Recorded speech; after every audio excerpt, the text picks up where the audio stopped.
Hi, this is Kent with the Effective Church Group. Thanks for joining me for this week's church tip.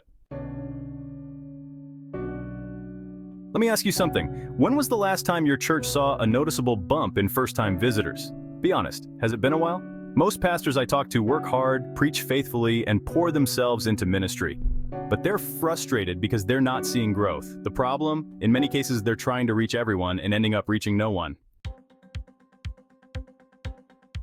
Today, I want to talk about one of the most effective and underused strategies for church growth: creating an outreach avatar. Now I know that sounds a little corporate, but stick with me. An outreach avatar is simply a clear picture of your ideal first-time guest, the kind of person your church is best equipped to reach. It's not about excluding anyone, it's about focusing your efforts so they're more effective. Think about it like this. You wouldn't prepare a kid's sermon and expect senior adults to be riveted, right?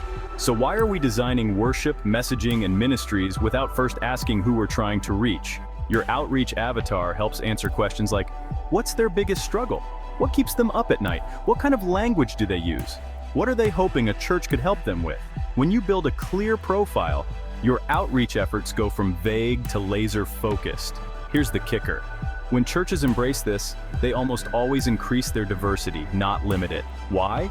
Because being intentional helps you connect more deeply with the people you're called to reach, and those people invite others like them. It becomes a movement.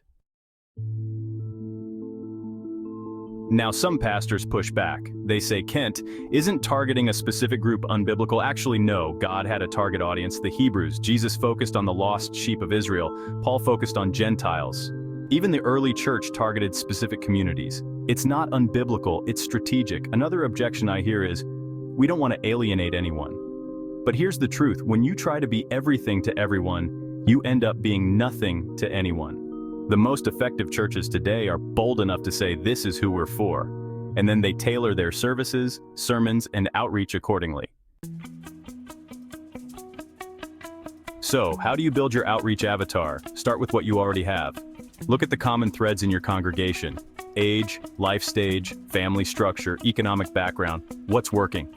Then look outside. Who's in your community that isn't in your church? What are their needs? What language would connect with them?